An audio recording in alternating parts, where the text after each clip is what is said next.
Oke.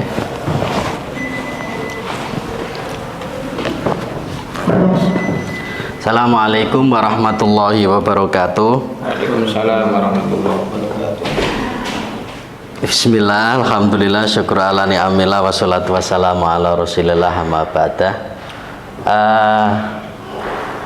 Yang sangat luar biasa pada kesempatan hari ini kepada sahabat-sahabat yang ikut menyaksikan juga, terutama kepada dua narasumber kita yang pada kesempatan hari ini sangat luar biasa. Pertama kita kenalkan Gus Muhammad Abdullah Badri. Selamat siang Gus. Selamat siang, assalamualaikum warahmatullahi wabarakatuh. Oke. Gimana kabarnya Gus? Sehat gak?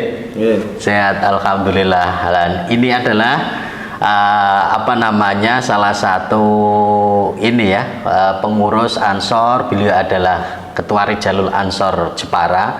Jadi beliau hari ini sebagai pengurus juga sebagai pegiat media sosial, dan yang tak lain beliau juga dalam dunia literasi dan jurnalistik. Sejak dari dulu itu sudah banyak bergulat untuk ikut diskusi dalam dunia virtual, kira-kira begitu ya guys. Yang kedua ini juga tidak kalah hebatnya, luar biasa pemateri atau fasilitator, istilahnya kayak gitulah, yang pada kesempatan hari ini kita datangkan, yaitu Pak Dosen Ahmad Saifuddin. Selamat siang Pak Dosen. Selamat siang Bapak. Ya, ini yang kedua ini juga aktif di pengurus harian Ansor. Beliau sebagai ketua bidang media dan komunikasi publik begitu ya. Pada kesempatan hari ini ikut bergabung join dengan kita semua dalam podcast Ansor yang kebetulan ini season yang kedua Pak Dosen ya. Jadi nanti akan kita sambung terus, mudah-mudahan ini nanti banyak yang terus kita up to date terkait soal dinamika ataupun persoalan yang sangat cocok untuk diobrolkan, kira-kira begitu ya. Begitu untuk perkenalannya nanti bisa ngobrol santai, karena sebenarnya prinsip dari podcast kita itu sebenarnya ngobrol santai. Kemarin kita temukan salah satu nama programnya itu lucu. Saya mikir 2 hari Gus, 2 hari nggak ketemu. Mohon maaf betul ini, saya ketemu itu malah pada saat di kamar mandi, oase itu. Hasil ijtihad kamar mandi. Hasil ijtihad kamar mandi. Jadi oase obrolan anak muda sekarang, kira-kira begitu. Nah, kemarin itu sudah kita ikutkan di flyer sebagai salah satu tagline atau program ngobrol podcast bersama Ansor. Ya, ini adalah salah satu semangat kita juga untuk mudah-mudahan nanti ke depan untuk podcastnya biar lebih gayeng, kira-kira begitu. Masuk ini. Agar plong ya. Bagus. Ini kita kemarin kebetulan sudah ada beberapa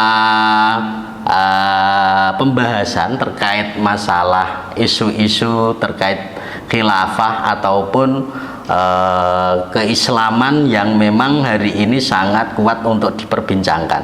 Nah, ini kita mau ngobrol dulu ini. Kemarin karena salah satu status yang dibuat oleh Gus Badri ini kan banyak memicu perbincangan dalam dunia media sosial kan.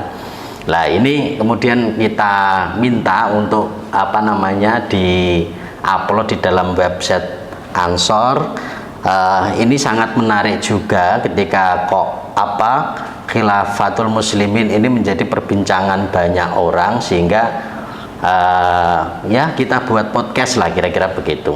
Ini kira-kira yang menarik dari khilafatul muslimin itu apa sih Gus? Kok maksudnya gerakan ini membahayakan begitu, atau ini embriologi terkait soal khilafah dalam dunia Islam yang juga harus diwaspadai, atau keberadaannya sebenarnya itu senyap-senyap saja, harus diwaspadai dulu supaya ini nanti tidak menjadi gerakan politik yang lebih kuat.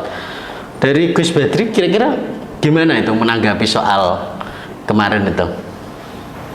Assalamualaikum warahmatullahi wabarakatuh. Ya, waalaikumsalam warahmatullahi wabarakatuh. Khilafatul muslimin itu bagian dari firqah, bukan khilafan. Jadi karena firqah, artinya dia itu ya semacam ormas, kumpulan. Walaupun mereka mengklaim bahwa mereka bukan bagian dari kumpulan.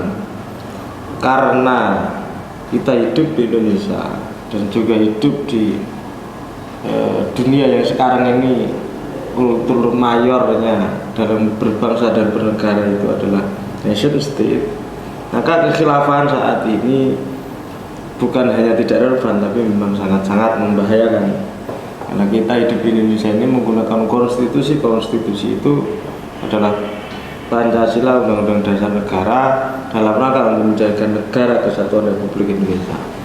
Khilafatul muslimin ini kalau disebut khilafah, khalifahnya itu siapa, yang menunjuk siapa, itu pun tidak ada keterangan yang jelas. Di Jepara sendiri tanggal 13 Juni kemarin, khilafatul muslimin sudah secara tertulis itu dibubarkan oleh sesepuhnya sendiri, Pak Murtado. Ketika itu saya menangani. Jadi banyak hal yang muskil saya ungkapkan di sana, saya tanyakan di sana, kenapa kok harus ada tentang khilafah di Jepara ini? Tidak cukupkah dengan ormas-ormas yang sudah lama dan memang sudah besar di Indonesia semacam NU dan Muhammadiyah? Tidak cukupkah seperti itu? Ternyata ada hal yang menarik untuk saya kutip, saya diskusikan di ruangan ini, karena ketika dia ikut khilafatul muslimin, awalnya ternyata dia itu ditanya oleh tetangganya yang sudah ikut sebelumnya, sudah almarhum. Pertanyaannya sangat sederhana, apakah kamu sudah berjamaah? Berjamaah itu bukan sholat jamaah, tapi artinya bersatu dalam satu kelompok, satu komando, katanya begitu. Dijawablah dia dengan kalimat belum. Maka kalau belum, kamu masih dalam kondisi ketika kamu mati tanpa ada baiat kepada seorang khalifah dalam satu jamaah, kamu matinya mati jahiliyah. Takut dia. Harus seperti itu yang akhirnya membuat dia tertarik kemudian belajar. Dan ketika saya tanya, apakah jenengan mengakui tentang negara ini, mengakui presiden? Jawabnya ambigu. Kalau di NU Ansor langsung jawabnya ya, mereka adalah pimpinan saya, ulil amri saya. Kita mengikuti apa yang mereka katakan, kecuali sesuatu yang tidak dibenarkan secara syariat, kan begitu. Normalnya begitu. Ketika teman-teman ditanya tentang siapa sih pemimpin kita, tapi untuk dari kelompok khilafatul muslimin sendiri, ketika saya tanya itu memang mereka jawabannya tidak jelas. Itu bukan urusan kekhilafan. Jadi urusan dia itu urusan apa? Urusannya adalah kita kepengen mencari pahala, karena dengan berjamaah kita mendapatkan pahala dari Allah. Seolah-olah kita itu orang-orang yang tidak akan mendapatkan pahala. Saya sempat berdebat selama 2 jam dengan salah satu kadernya di sana. Ya, memang pemahamannya pemahaman umum. Masa mereka menyebut ADART adalah Al-Quran dan hadis? Mereka memaknai alif lam nur saja, kalau tidak mendapatkan guru, tidak dengan guru, tidak akan bisa. Kok digunakan sebagai anggaran dasar dan rumah tangga? Kuoplak ini. Kuoplak ini karena apa? Al-Quran dan hadis itu sumber anggaran dasar, sumber ideologi, sumber mazhab. Tapi mereka jadikan sebagai anggaran dasar. Terus yang lain-lain ini nggak mau anggap apa. Jadi khilafatul muslimin mengapa sangat bahaya? Jawaban saya karena memang mereka itu tidak mau menjawab secara tegas ketika saya tanya. Salah satu buktinya ketika saya tanya tentang pengakuan mereka terhadap presiden ini dan negara ini, jawabannya sangat ambigu.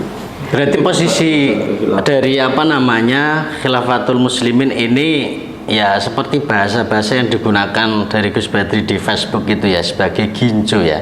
Ini hanya sebagai semacam apa ya takiyah, mereka itu menggunakan prinsip itu supaya ya tetap diterima, terus kemudian tidak menimbulkan apa namanya pertentangan dari aparat, kira-kira begitu ya Gus ya. Ya untuk menarik jamaah juga. Oh, maka gitu ya. kalimatnya itu kalimat hakim tapi urida bihil batil. Kalimatnya benar tapi Maksud karepe sing salah. tujuannya yang salah. Tujuannya yang keliru dan Oh, iya. menyimpang. Maka saya menyebutnya gincu. Oh iya. Polesan-polesan saja kan. Oh iya, Ini oke. mereka belum punya warga. Kalau sudah punya warga, menginfiltrasi aparat, menginfiltrasi pada jamaah-jamaah lain. Saya bukan cuman ragu, bukan cuman yakin, tapi hakul yakin mereka akan mengalihkan kekuatan itu untuk menguasai negara. Ya, memang seperti itu cara-cara mereka. Mereka selama ini tidak pernah mengakui di depan publik kalau mereka anti Pancasila, anti NKRI. Tapi kalau sudah banyak, mau ngapain kita nggak bisa melawan misalnya? Mau ngapain saya mau ngomong begitu? Kamu mau melawan? Nah sekarang ini mereka belum bisa. Saya sebut takiyah. Iya. Memang cara-caranya seperti itu. Dan Iya. khalifahnya sendiri juga mantan narapidana. Apa ada yang mantan narapidana dijadikan sebagai pimpinan? Abdul Qadir Hasan Baraja itu ya. Itu kan mantan narapidana tahun 76, dia pernah ngapain tahun 78, tahun 85, 89. Mereka juga dia bersama orang lain juga tahun 85 pernah menjadi narapidana pengebuman Borobudur. Kalau orang-orang seperti ini dijadikan pimpinan, terus akhlaknya di mana nanti untuk menata, untuk menjadi seorang nabi? Katanya mereka itu sebagai penerus nabi, tapi nabi Adam ya. Yang menjadi khalifah itu adalah ini Jailun fil ardi khalifah, itu nabi Adam. Kalau nabi itu ya harus sempurna. Dari nasab, dari ilmu, dari semuanya, hati, dohir, batin itu harus sempurna. Ini akhlak dan track recordnya saja tidak bisa kita percaya gitu loh. Oke. Menarik sekali tadi yang sudah dibahas, sebenarnya panjang lebar. Sebenarnya kita mau lebih ini ya, santai, terus ngobrolnya itu lebih kepada mengalir gitu saja, Gus Badri. Jadi tadi sudah banyak dikaitkan soal Khilafatul Muslimin itu sendiri secara organisasi dan arah gerakannya. Ini nanti akan lebih menarik lagi ketika diletakkan pada posisi yang lebih tepat, sehingga agama Islam dan nation state ini kemudian harus pada porsi masing-masing, sehingga ketika ada kelompok-kelompok yang disampaikan oleh Gus Badri tadi, kelompok khilafah atau firqah-firqah itu yang kemudian tidak jelas asal muasal dan arah gerakannya, ini kemudian bisa diakui negara sebagai firqah yang memang tidak dilarang, kira-kira begitu Gus Badri. Ini cara yang lebih enak begitu Pak dosen untuk memposisikan agama Islam dan nation state, entah agamanya Islam itu dalam bentuk firqah atau semacam pemahaman begitu, dengan nation state kita itu berada di dalam konstitusi atau aturan-aturan dalam berbangsa dan bernegara. Posisi agama yang menurut NU kira-kira begitulah, yang paling ideal sehingga diterima juga di dalam kita hidup berbangsa dan bernegara. Kira-kira gambarannya kayak apa Pak dosen? Bisa ikut disentil kira-kira gitu. Oke, terima kasih Pak Gus Badri. Jadi sebelum saya ke sana, kita perlu untuk melihat sebenarnya sejarah panjang perdebatan antara agama vis-a-vis negara itu bukan sejarah yang pendek ya. Artinya dalam riwayat perumusan dasar negara kita, konstitusi negara kita itu juga diwarnai perdebatan. Apakah dasar negara kita itu harus berdasarkan agama tertentu, misalnya Islam, atau harus berdasarkan misalnya konsensus atau yang disepakati, atau dasar negara kita menggunakan seperti tadi sistem nation state berdasarkan kesepakatan, kemudian nanti derivasi atau turunannya macam-macam, ada yang republik, ada yang kerajaan, monarki, tapi tetap pada prinsipnya adalah hasil musyawarah di internal masing-masing anak bangsa yang bersangkutan. Nah, ini kan perdebatan ini juga saya kira masih akan terus berlanjut. Khilafatul Muslimin ini adalah bagian dari siklus sejarah panjang tadi. Dan semestinya kalau kita ingin mengotak-atik dasar negara, itu harusnya sudah selesai dulu ketika para pendiri bangsa kita sudah bersepakat tahun 1945. Jadi bukan Islam atau agama tertentu, tapi memang yang paling relevan untuk menaungi, memayungi semua etnis, semua golongan, semua agama yang ada di bumi Nusantara ini adalah Pancasila. Itu renungan panjang dan tidak bisa dirobohkan begitu saja hanya dengan riak-riak kecil, misalnya kasus Khilafatul Muslimin. Jadi menurut saya kalau ditanya agama yang bagaimana yang bisa ditempatkan yang bisa adaptif terhadap perkembangan zaman yang semakin dinamis, menurut saya kita perlu untuk melihat spirit dan inspirasinya. Jadi kalau dikatakan misalnya negara kita ini tidak berdasarkan agama, itu pun tidak tepat begitu ya. Meskipun ketika kita mengatakan kita berdasarkan agama, itu juga tidak tepat pula. Jadi ini uniknya Indonesia itu. Jadi sintesis itulah yang kemudian diambil oleh para pendiri bangsa dengan kecerdasan mereka, tidak mengambil dari manapun, tapi digali dari kultur, dari tradisi yang memang sudah mapan yang ada di Indonesia, sehingga tidak mengambil misalnya harus agama tertentu atau mengambil ideologi dari luar, misalnya komunisme yang saat itu masih menjadi salah satu ideologi primadona di samping kapitalisme, tapi kan tidak. Nah, makanya kalau Indonesia ini tadi sintesis bukan negara agama tapi bukan negara sekuler. Buktinya apa? Bukan negara apa-apa meskipun bukan negara agama, tapi buktinya ada konsesi ada semacam diskon bahwa nanti perundingan atau musyawarah elit-elit pergerakan nasional saat itu, nantinya meskipun negara kita Pancasila, tapi harus ada yang mengatur soal agama. Jadi agama tetap bisa mengurusi, negara bisa mengurusi agama. Itu. Jadi bukan negara sekuler artinya, meskipun bukan berdasarkan misalnya Al-Quran, hadis, atau berdasarkan meskipun tidak masuk kepada ruang-ruang itu betul, karena kita mengambil spirit dan inspirasinya. Jadi bukan agama tidak dijadikan sebagai sistem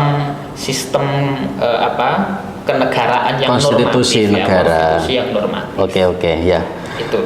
Sebenarnya obrolannya itu tidak terus kemudian kita tadi sudah dalam-dalam Tadi Gus Badri sudah langsung menusuk. Ini Pak dosen juga sudah langsung banyak tadi menjelaskan. Sebenarnya mau pertama-tama ngobrol dulu lah. Ini semangat betul membahas soal ini. Ini sudah punya istri semua loh. Ini bisa kecuali yang hostnya Gus Badri ini istrinya baru satu nggih Gus? Katanya mau nambah Pak dosen ini sudah punya putra satu. Gus Badri punya putra berapa nih Gus? 3. Bahkan sudah 3. Semangatnya tapi luar biasa. Dari istri pertama. Oke, jadi menarik sekali tadi diskusinya, obrolan kita terkait tentang nama atau terma Khilafatul Muslimin.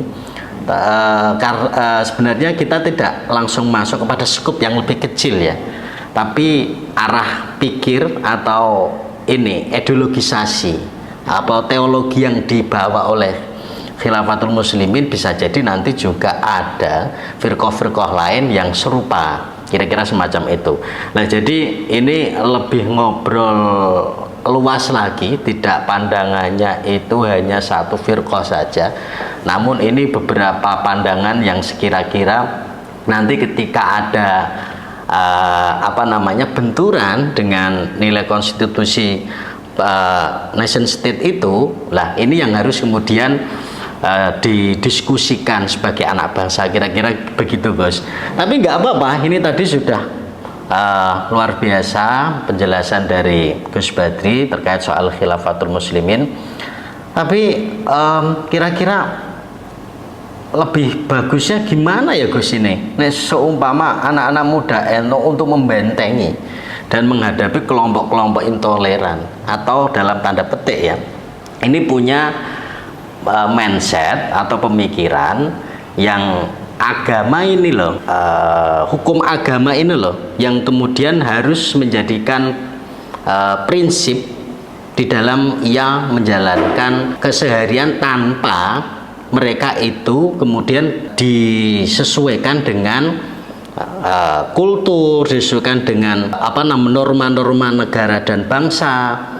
Karena kalau kok bahas soal khilafatul muslimin saja ini kan cukupnya lebih pendek.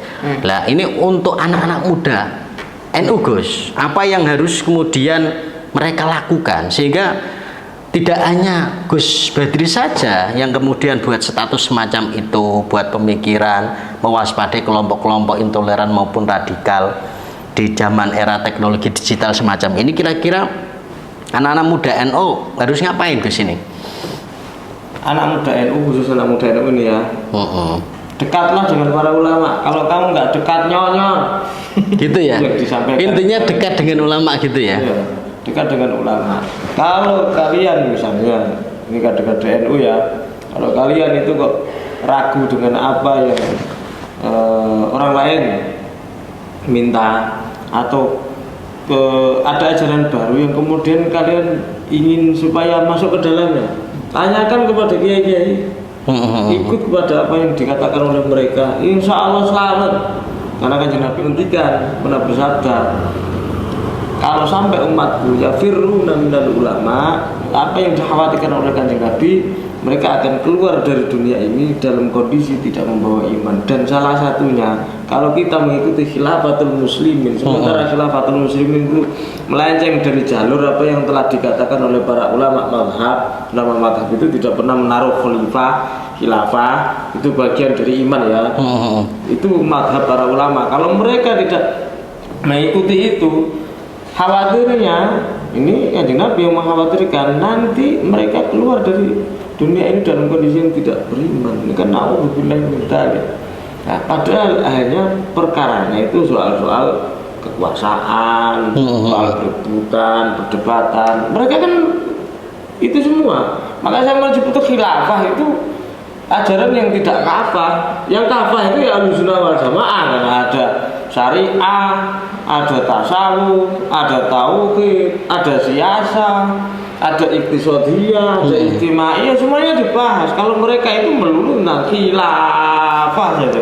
Padahal Islam itu dukhulu fis silmi kafah. Masuklah dalam agama Islam itu secara menyeluruh. Menyeluruh itu bukan seperti jargon HTI itu. Kalau mereka itu ngomongnya tentang khilafah, coba mereka suruh bahas tentang korban misalnya, nggak bakal berani. Karena saya tanya kepada salah satu jamaahnya ketika itu, kamu madhabnya apa? Dia melindungi madhab, tapi sejatinya dia itu tidak bermadhab. Maka dia menyebut Wahabi masuk silakan, Salafi, terus kemudian NU masuk silakan, terus kemudian ada Muhammadiyah silakan. Belum bangamo tak? Belum bangamo akhirnya. Mereka itu tidak punya harokah, gerakan untuk menuju apa? Menujunya katanya persatuan berbasisnya hati, karena kepengen menyatukan hati umat Islam seluruh dunia. Itu tugas kenabian, bukan tugasmu. Jadi intisari yang kemudian harus dibawa sebenarnya adalah nilai-nilai Islam itu ya. Jadi bahasanya tidak melulu soal khilafah, tapi banyak hal terkait soal akidah, soal syariat, soal tasawuf, soal yang tahu ulama kan? Oh gitu ya, ya betul lah. Bukan mereka yang tukang pijat, tukang becak, petani, yang ada yang tidak pernah ngaji loh maksudnya. Betul, ya. Rata-rata kan mereka memang orang-orang bawaan, rata-rata logikanya tidak dimainkan. Karena mereka itu tidak pernah dekat dengan para ulama. Jadi mereka tertarik dengan hal seperti itu, seolah-olah ada kalimatul haq gitu. Kalimatul haq itu ridho biha batil itu ya. Iya. Itu yang menjadikan mereka akhirnya tersesat. Saya menyatakan tersesat, menyimpang karena mereka memang tidak sesuai dengan jalur para ulama yang bermadhab. Ya, jadi kuncinya apa, anak-anak muda NU itu harus terus dekat dengan ulama sehingga pemahaman soal agama ini tidak kemudian bias terlalu dibawa kepada semacam pragmatisme nafsu sesaat saja. Itu kan bisa jadi mereka punya syahwat, punya keinginan untuk menyatukan, untuk mengelompokkan, untuk menyamakan. Itu kan semacam giroh kan untuk menyamakan, tapi dalam prinsip keagamaan seharusnya kan harus tanya kepada ahlinya, mendekat pada ahlinya. Begitu kira-kira ya Gus. Nah, menarik soal khilafah tadi yang dibahas oleh Gus Badri ini. Posisi khilafah sendiri gimana sih Pak dosen? Ini sebenarnya kan dulu kan sudah ada kan di zaman Kanjeng Nabi, para sahabat begitu. Mengapa kemudian pasca itu khilafah seolah-olah dalam yang kita pahami itu tidak menjadi jawaban, solusi dari peradaban kita, sehingga orang-orang timur yang banyak menggagas soal isu revolusi dan seterusnya itu kemudian tidak justru menjadi jawaban, tidak menjadi solusi atas kondisi dunia yang terus berkecamuk. Nah, khilafah itu bisa diceritakan Pak dosen, apa yang kemudian dulu itu dilakukan Kanjeng Nabi, para sahabat, sehingga khilafah sampai sekarang ini. Jadi khilafah itu kalau kita maknai secara etimologi atau bahasa itu kan sebenarnya kan pergantian. Kalau secara istilah berarti ya pergantian kepemimpinan. Karena saat itu Nabi ketika masih hidup itu kan dianggap sebagai pemimpin. Ada dua aspek penting, pemimpin agama sekaligus pemimpin negara. Nah, ini dua aspek inilah yang kemudian menjadi perebutan, ya, perebutan setelah Nabi wafat. Jadi konsep khilafah setelah Nabi itu apakah bisa orang selain Nabi menggantikan Nabi sebagai pemimpin agama sekaligus pemimpin negara? Nah, itu kan juga masih jadi polemik. Nah, itu yang pertama. Kemudian perdebatan khilafah yang kedua adalah soal mekanisme pemilihannya. Nah, kalau kita lihat sejarah, masa Khulafaur Rasyidin saja yang dianggap sebagai masa kekhalifahan yang paling cemerlang ya setelah Nabi wafat, itu pun mekanismenya itu tidak tunggal. Ada sistem ahwa, misalnya ahlul hal wal aqdi. Jadi tetap ada yang menyusun kabinetnya gitu ya. Ahlul hal wal aqdi misalnya Abu Bakar dan Sayyidina Ali. Ada yang menggunakan proses penunjukan. Ya, misalnya Khalifah Umar, Khalifah Utsman ya. Nah, dan apalagi kalau kita tarik lebih ke belakang, memang khilafah ini kan usianya hampir 12 abad ya, 1200 tahun. Terakhir itu kan runtuhnya Turki Utsmani 1924. Nah, berabad-abad itu khilafah itu punya sejarah dan lika-liku masing-masing yang tidak tunggal. Jadi tidak sederhana kita ngomong khilafah itu. Jangan kira yang penting ada khalifah kemudian semuanya bisa bersatu, terus dunia ini aman, damai, sejahtera, umat Islam bisa melakukan aktivitas dengan nyaman misalnya. Belum tentu ya. Karena dalam tradisi kekhilafahan itu tidak jarang juga terjadi konflik politik, konflik kekuasaan, bahkan menghalalkan darah ayahnya sendiri, anaknya sendiri, kerabatnya sendiri, itu terjadi. Nah, apakah impian khilafah yang semacam itu yang diusung misalnya? Kan tentu tidak.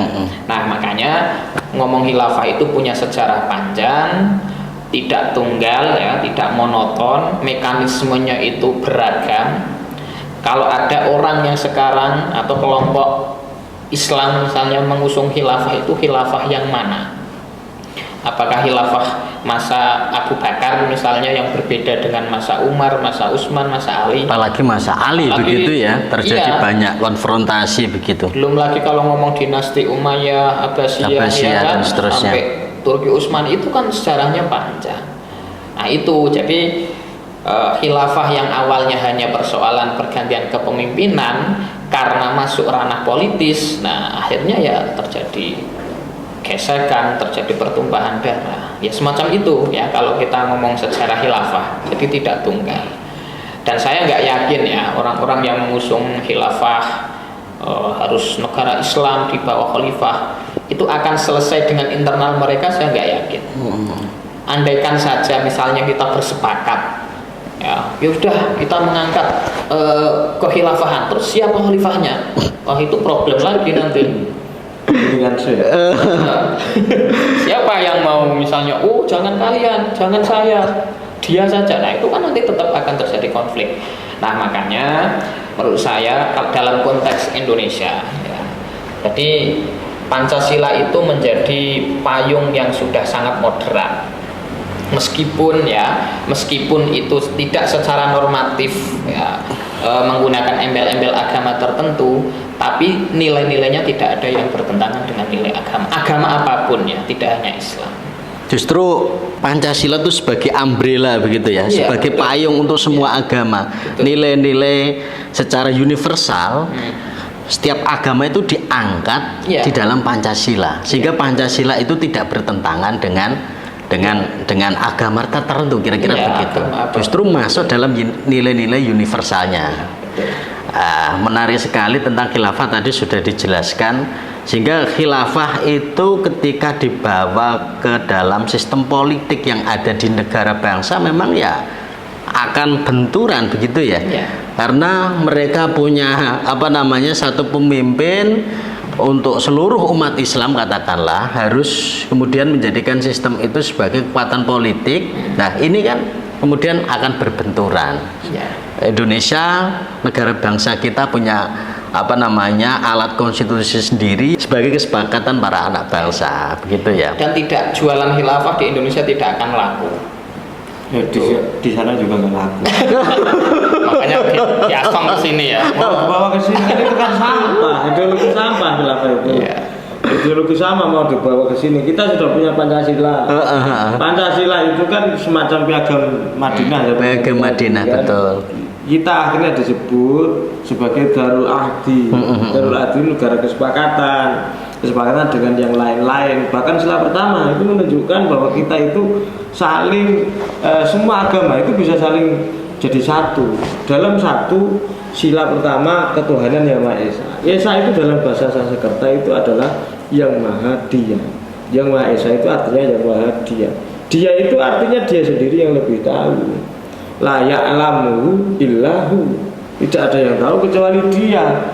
Kalau seandainya Esa dimaknai sebagai ahad, sebagai satu tunggal, akhirnya disebut kul huwallahu ahad, agama lain tidak akan ada yang mau menerima. Maka pilihan kalimat Esa itu adalah pilihan kalimat yang disepakati oleh semua pemuka agama ketika itu. Karena kita menyerahkan pengertian tentang ketuhanan, maka bahasanya kan bukan kepada Tuhan, ketuhanan. Ketuhanan itu artinya sistem kepercayaan pada masing-masing agama. Esa disebut Esa itu karena memang semua agama itu harus masuk ke sana dengan cara apa? Yang lebih tahu, hanya Dia yang paling tahu. Karena kita sendiri umat Islam itu dalam tauhid itu bahkan kita dilarang untuk memikirkan tentang zatullah. Justru itu ya. Yang paling tahu itu justru malah sering mendapatkan gejolak ya kan. Ketika kita kok punya semacam kayak konsensus di dalam ijtihad hukum fikih, tapi kan kita tetap menghargai orang dalam keputusan fikih yang lain. Contohnya seumpama kita sampai sekarang juga masih menerima ketika teman-teman dari Muhammadiyah hari rayanya beda kayak gitu, itu kan tetap satu. Tujuannya tidak untuk kekuasaan. Gitu ya. Maka perbedaan bisa rahmah. Tapi kalau tujuannya kekuasaan seperti khilafah, perbedaan bisa jadi laknat. Oh, berarti titik kuncinya itu poinnya ada di kepentingan kekuasaan ya. Iya. Dan itu sudah dikatakan oleh para sejarawan fi kutubit tarikh. Di banyak kitab tarikh itu menyebutkan perbedaan dan pertumpahan darah itu bukan karena perselisihan antara para kepentingan kekuasaan. Nah, ada kepentingan kekuasaan di sana. Ingat Umar bin Abdul Aziz, siapa yang meracun? Keponakannya sendiri. Padahal Umar bin Abdul Aziz itu disebut sebagai salah satu khalifah yang cemerlang, gemilang ketika itu. Harun al-Rasyid penerusnya. Siapa yang yang saling bunuh? Antar anak saudara. Iya, betul. Saling bunuh untuk berebut kekuasaan. Kalau urusannya itu adalah fikih tok gitu. Aman kita. Tapi Soal akidah, kita sama Muhammadiyah biasa. Tapi kalau seandainya ada yang Wahabi misalnya, Wahabinya nggak Wahabi takfiri, Wahabi tahririyah, Wahabi teroris, pasti mereka akan membuat rusuh. NU itu sebetulnya lebih bisa kalau kita mau mengambil kekuasaan. Tapi kan NU tidak memiliki dasar seperti itu karena kita hidup berbangsa di sini itu saling mengisi. Sosial kalau bisa itu sebetulnya NU lebih besar kok. Para milisinya berapa? Banyak kan? Seperti yang dengan pakai seragamnya itu. Berapa kalau seandainya mereka dipersenjatai seperti di Timur Tengah? Iya, luar biasa itu. Nggak pernah menginginkan seperti itu. Kalau ngomong paramiliter di NU itu sebenarnya kalau Banser dipersenjatai kan sudah ngalahkan yang di Irak yang itu ya kan. Tapi ternyata para kiai kita, ulama-ulama kita itu tidak berpikir soal masalah untuk ini merebut kekuasaan begitu ya. Merawat bahwa NU berada di tengah-tengah negara bangsa ini harus bisa memberikan rahmat, kira-kira begitu kan, memberikan manfaat, tidak hanya soal masalah kepentingan sosial tapi juga tentang prinsip keagamaan, kira-kira begitu ya Kang Badri. Jadi yang menarik tadi soal ini yang terakhir tadi loh soal NU, terus itu dulu itu sebenarnya juga sudah dimuat ya Pak dosen terkait soal prinsip NU menerima asas Pancasila di Munas Alim Ulama 1983 ya kan. Itu padahal saat itu Pancasila itu masih menjadi alat orde baru ya untuk melanggengkan kekuasaan, tapi NU dengan pandangan progresifnya itu tidak mempersoalkan itu ya. Jadi bukan Pancasilanya yang salah, tapi orangnya yang menafsirkan Pancasila saat itu. Nah makanya tetap Pancasila ini yang dibela oleh Nahdlatul Ulama sampai sekarang. Sehingga prinsip-prinsip Pancasila itu sendiri sampai sekarang masih relevan dan dianggap sebagai salah satu prinsip kenegaraan dan kebangsaan kita yang sampai sekarang masih dan inilah. Kalau Nahdlatul Ulama dikatakan tidak mendukung Indonesia sebagai negara Islam misalnya ya, itu menurut saya juga pandangan yang tidak tepat. Maksudnya di sini Islam bukan sebagai ideologi negara ya. Karena dulu ketika 1939 ya Muktamar ke-11 kalau nggak salah itu kan para kiai sebelum merdeka, jauh sebelum merdeka sudah bersepakat kita ini ya Darul Islam. Ya, kita Darul Islam. Meskipun saat itu masih dikuasai kolonialisme Belanda ya. Tapi kiai-kiai sudah mengatakan kita ini negara Islam, siapapun yang akan mengganggu kemudian merebut ya harus kita lawan. Kalau misalnya kita meninggal dalam melawan kolonialisme ya mati syahid, kita syuhada. Nah, itu bukti bahwa NU itu sebenarnya sangat mendukung ya bahwa negara ini adalah negara Islam. Dalam tanda kutip pemaknaan negara Islam itu bukan Islam sebagai sistem asli dunia daulah ya. Jadi harus menjadi hukum negara, harus jadi hukum positif. Enggak. Karena ya dari dulu sebelum kita merdeka, sebelum Pancasila itu punya nama Pancasila oleh Soekarno misalnya, kita ini sudah sebenarnya ya sudah berislam. Tidak ada yang mengganggu kita hidup damai, tenang, agama apapun bisa beraktivitas dengan baik. Kok kemudian misalnya sekarang digugat ya tradisi yang semacam itu, nah selain tanpa dasar kan juga nanti efeknya pasti akan mengganggu kedamaian kita. Jadi posisi daripada Pancasila itu tidak bisa mengganti posisi agama. Begitu pula sebaliknya, begitu ya. Tapi Pancasila sebagai umbrella, sebagai payung untuk yang mengakomodasi semua kepentingan yang ada di setiap pemeluk agama. Kira-kira begitu ya. Tapi ketika ditanya begini ya, pilih Al-Quran atau Pancasila? Itu kayak pemilihan KPK ya. KPK itu ya. Itu yang menyebab pertanyaan itu. Jadi konflik.